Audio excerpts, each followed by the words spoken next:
Sir elections రాబోతూ ఉన్నాయి కదా, సో మరి రాబోయే ఎలక్షన్లు ఈసారి ఎవరికి ఓటేద్దాం అనుకుంటున్నారండి? చంద్రబాబు నాయుడు గారికి ఓటేద్దాం అనుకుంటున్నాను సార్. చంద్రబాబు నాయుడు గారికి. సో ఎందుకని చంద్రబాబు నాయుడు గారికి ఓటేద్దాం అనుకుంటున్నారు సార్? భారతదేశానికి స్వాతంత్రం వచ్చి 72 సంవత్సరాలైనా ఈ దేశంలో ఈ రాష్ట్రం 2014 నుంచి ఎన్ని అభివృద్ధి కార్యక్రమాలు జరిగినాయో, గ్రామసీమలు పల్లెల నుంచి బాట నుంచి టౌన్ లాగా ఎలా తయారు చేశారో ఈ రాజకీయ నాయకులు. ఉదాహరణకి మా ఊరే 1.5 ఇచ్చి డ్రైనేజీలు, సిమెంట్ రోడ్లు, కరెంటు, ఎలక్ట్రిసిటీ బోర్డు, అట్లాగే వాటర్ పైపులు. పోతే కాంగ్రెస్ గవర్నమెంట్లో ఇద్దరికే వచ్చేది. ఆ తర్వాత రాజశేఖర్ వచ్చిన తర్వాత 50 మందికి ఇచ్చేవాళ్ళు 2200 రూపాయల చొప్పున.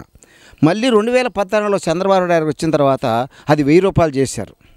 మళ్ళా ఇప్పుడు రీసెంట్గా పేద ప్రజలు బతకలేరు, ఈ 1000 రూపాయలు వాళ్ళకి చాలా కష్టంతో కూడుకున్న పని, కూర్చుంటే లేవలేక లేతే కూర్చోలేక చాలా ఇబ్బందులు పడుతున్నారు, వాళ్ళకి ఇంకొక 1000 రూపాయలు ఇచ్చి ఒకళ్ళ మీద ఆధారపడుకోకుండా జీవించాలనే ఉద్దేశంతో ఆయన అన్నీ ఆలోచించి 1000 రూపాయలని 2000, 1500, 3000 రూపాయలు చేసి మరి పేద ప్రజల్ని ఆదుకోవటం జరుగుతూ ఉన్నది. ఇంతకుముందు ఎన్నడూ కూడా భారతదేశ చరిత్రలో ఈ రాష్ట్రంలో ఇచ్చినటువంటి పెన్షన్లు కానీ, ఈ రాష్ట్రం అభివృద్ధి చెందినటువంటి విధానాలు కానీ ఇప్పుడు ఉన్నటువంటి భారతదేశంలో ఉన్నటువంటి ఏ రాష్ట్రం అభివృద్ధి చెందలేదు. చంద్రబాబు నాయుడు గారు కృషి వల్లే మన రాష్ట్రం అభివృద్ధి చెందుతూ ఉంది. అట్లాగే మరి పోలవరం ప్రాజెక్టు ఉంది, ప్రపంచంలోనే అత్యున్నతమైన ప్రాజెక్టు.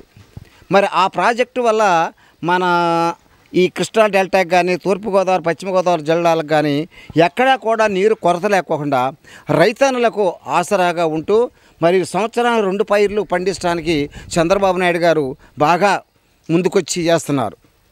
అట్లాగే పట్టుసీమ, అలాగే కనకదుర్గమ్మ గుడి దగ్గర ఫ్లైఓవరు, అలాగనే మన బెంచ్ కంపెనీ దగ్గర ఫ్లైఓవరు, అలాగనే Vijayawada Bandar road, main national highway road, ఇట్లా ఇక చెప్పుకుంటా పోతే అనేకమైనటువంటి అభివృద్ధి కార్యక్రమాలు చంద్రబాబు నాయుడు గారు చేశారు.